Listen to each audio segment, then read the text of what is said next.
यहाँ तक का प्रोसेस हम लोग समझ गए। अब नहीं समझ में आया? हाँ, तो आवाज आना चाहिए बुलंदी के साथ, है ना? अब ध्यान दीजिए, आप ज्यादा नहीं पकड़ाइए, थोड़ा सा ध्यान से। सबसे पहले समझ लीजिए, अगर आपसे कुछ क्वेश्चंस पूछे जाए इसके बारे में और आपसे ये क्वेश्चन पूछा जाए कि रक्त का थक्का बनने में या रक्त को जमाने में किस रुधिराणु का कौन सा रुधिराणु उत्तरदायी है, यानी कि कौन सा रुधिराणु जो है रक्त का थक्का जमने में मदद करता है, तो इसका आंसर क्या बताइएगा आप लोग? कौन सा रुधिराणु? तो बताइए ना, रुधिराणु तीन को ना, आरबीसी, डब्ल्यूबीसी, प्लेटलेट्स। रक्त के जमने में कहीं आरबीसी की भूमिका है? नहीं सर। रक्त के जमने में कहीं डब्ल्यूबीसी की भूमिका है? नहीं सर। और रक्त के जमने में कहीं आप हमको जवाब दीजिए कि मैंने इसके अलावा अगर इसमें जरूरत है रक्त के जमने में तो सिर्फ एक चीज की भूमिका है, वह है प्लेटलेट्स की, जिसका बायोलॉजिकल नेम में हम लोग क्या कहते हैं? थ्रोम्बोसाइट। क्या कहते हैं? थ्रोम्बोसाइट। तो अगर आपसे क्वेश्चन पूछा जाएगा कि रक्त के जमने में कौन से रुधिराणु की भूमिका होती है, तो क्या लिखिएगा? थ्रोम्बोसाइट। क्या लिखिएगा? थ्रोम्बोसाइट। जिसको हम लोग क्या कहते हैं? प्लेटलेट्स। प्लेटलेट्स कहते हैं। क्या कहते हैं? प्लेटलेट्स। इसका सीधी सीधी जवाब नहीं दीजिएगा? Yes sir. अगर आपसे पूछा जाए कि हमारे शरीर में कौन ऐसे प्रोटीन है जो रक्त के थक्का को जमने में मदद करते हैं, उस प्रोटीन का नाम क्या है? जरा सा आप बता दीजिए। तो भैया आप अभी ना देखिए कि जब तक प्रोथ्रोम्बिन जगेगा नहीं तब तक जो है थ्रोम्बिन बनेगा नहीं, और थ्रोम्बिन नहीं बनेगा तब फाइब्रिनोजेन नहीं मिलेगा, क्योंकि इन दोनों में काफी ज्यादा लगाव है और यही दोनों मिलकर के फाइब्रिन बनाते हैं। तो मुख्य भूमिका तो फाइब्रिनोजेन और प्रोथ्रोम्बिन का ना है। Yes sir. ये दोनों ही प्रोटीन रक्त के थक्का को जमाने में मदद कर रहे होंगे। Yes sir. प्रोटीन का अगर नाम पूछेगा तो क्या लिखिएगा? फाइब्रिनोजेन। और क्या लिखिएगा? प्रोथ्रोम्बिन। आ गया समझ में? Yes sir. ये क्लियर हो गया? Yes sir. अगर आपसे पूछा जाए कि कौन ऐसा तत्व माने धातु हम लोग यही बात में बात से पढ़े हैं। yes, अगर आपसे क्वेश्चन पूछा जाए कि कौन ऐसा तत्व है या कौन ऐसा धातु है जो इस कैस्केडिंग प्रोसेस को करने में, यानी कि रक्त के थक्का को जमने में मदद करता है, तो कौन सा धातु हो जाएगा? कौन सा तत्व हो जाएगा? कैल्शियम। समझ में आ गया बात? yes, अगर आपसे कोई तत्व या धातु का नाम पूछेगा तो क्या बता दीजिएगा? कैल्शियम। और अगर आपसे पूछेगा कि रक्त के जमने में कौन से विटामिन की भूमिका होती है, कौन से विटामिन ज्यादा काम करते हैं, तो क्या बताइएगा? विटामिन के। क्लियर हो गया? Yes sir. यहाँ तक का मैटर समझ में आ गया? Yes sir. अगर इस टाइप का क्वेश्चन पूछेगा तो आप बता दीजिएगा? Yes sir. रक्त का जमना कैसे होता है? तो भैया हमारे शरीर के अंदर में जो प्लेटलेट्स होता है, जिसको हम लोग क्या कहते हैं? थ्रोम्बोसाइट। यह वायु के संपर्क में जैसे ही आ जाएगा तो थ्रोम्बोप्लास्टिन बना लेगा।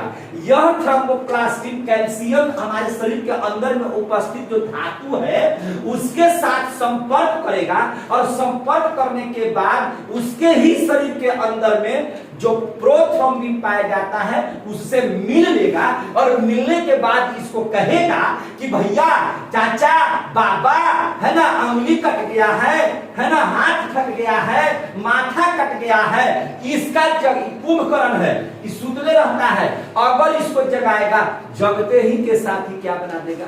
थ्रोम्बिन। जैसे ही इसके साथ संपर्क में आएगा क्या बना देगा? थ्रोम्बिन। थ्रोम्बिन किसको खोजने लगता है? किसको खोजेगा? जानी दुश्मन में देखे हैं ना, किसको खोजता है? फाइब्रिनोजेन को। किसको? फाइब्रिनोजेन। फाइब्रिनोजेन से जैसे ही मिलेगा क्या बना देगा? फाइब्रिन। क्या बना देगा? फाइब्रिन। और यही फाइब्रिन प्लेटलेट से मिलकर के रक्त का थक्का आ गया। समझ में? Yes sir. समझ में आ गया? Yes sir. पूरी प्रक्रिया समझ में आ गया? Yes sir. ये नहीं कि कलयुगिया रामायण आदि पुरुष देखे हैं कि नहीं आप लोग? तेल तेरे बाप का, कपड़ा तेरे बाप का, तो चलेगा भी तेरे बाप का। हनुमान जी बोले हैं ना उसमें, फिल्म में बोले हैं कि नहीं बोले हैं? जब जो है इंद्रजीत जो है उनकी पूंछ में है ना पूरा कपड़ा उपड़ा बांध करके तेल डालता है, तो तेल डालता है तो हनुमान जी क्या कहे हैं आदि पुरुष में? तेल तेरे बाप का है कि नहीं? कपड़ा तेरे बाप का, तो चलेगा भी तेरे बाप का। बस समझ में आ गई? Yes sir. करकरा दिया कि नहीं? 10 सिर वाला रावण को कैसा दिखाया है? अल्लाउद्दीन खिलजी के जैसा 10 सिर वाला रावण को कैसा दिखाया गया है उसमें? अल्लाह। हम देखते तो हमको लगता है ना उसका हम ये देखे हैं क्या उसको बोलते हैं ट्रेलर, तो ट्रेलर देखा है तो हमको लग रहा है ना कि रामायण कम है, आई बाबर और अकबर की कहानी उसमें ज्यादा है। रामायण उसमें हटा दिया लगभग, है ना। राम जी को एकदम मूंछ वाला राम बना दिया है। कैसा राम बनाया है? मूंछ वाला राम। सीता जी एकदम लग रहा है ना कि एकदम क्या हम बोले, सीता जी को देखने के बाद लग रहा है कि सीता जी है ही नहीं है, ये तो एकदम अनारकली जैसा बना दिया है उसमें। थोड़ा सा इसमें हल्का सा जो है जो प्रक्रिया बनाया गया है वो रामायण से बिल्कुल हट करके है, और संस्कृति नहीं बल्कि एक फिल्म की तरह उसको देखिएगा तो आनंद आपको मिल सकता है। लेकिन रामायण की तरह देखिएगा तो यह हमारे संस्कार पर, यह हमारे जो है से है ना हम लोगों के जो संस्कृति और सभ्यता है उस पर एक गहरा ठेस है ना। रामायण में राम और सीता वैसे नहीं थे, इंद्रजीत हनुमान जी वैसे नहीं। हनुमानों को बना दिया है ना, हनुमान देखने में लगते हैं ना गजब टाइप के, वो लगभग नहीं करते हैं कि वो हनुमान जी हैं, है कि नहीं? आदि पुरुष, उसका नाम भी रखा है आदि पुरुष। कभी कभी लगता है कि उस डायरेक्टर को कुछ बोला जाए, कभी कभी लेखक को लगता है कि बोला जाए, कभी कभी लगता है कि सबको डंडा से भी पीटा जाए, है ना।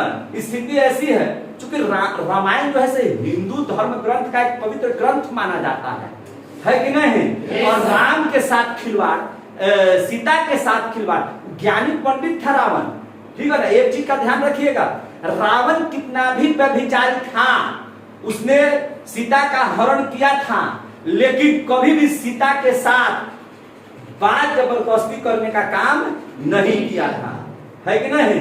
लेकिन इसमें रावण को बनाया है गजबे टाइप का, मेघनाथ को बनाया है गजबे टाइप का, है ना। डायलॉग इसका है गजबे टाइप का। मैंने कुल मिला करके आदि पुरुष जो है ना ये एकदम बना दिया है घटिया, खराब। लेकिन अगर इसको हम लोग एक सिनेमा की तरह देखें तब देखने में कोई दिक्कत नहीं है, तब देखने में कोई दिक्कत नहीं है, और ऐसे देखने में उसको बहुत ज्यादा दिक्कत है। बात समझ आ गई ना? तो विटामिन के हो जाए यहाँ पे रक्त का थक्का बनने में क्या करता है? मदद करता है। क्वेश्चन बना लीजिएगा आप लोग। शरीर के अंदर में रक्त का थक्का नहीं बनता है, यानी कि क्लॉटिंग नहीं होता, तो क्लॉटिंग नहीं होना एंटी क्लॉटिंग कहलाएगा। क्या कहलाएगा? इसको कहेंगे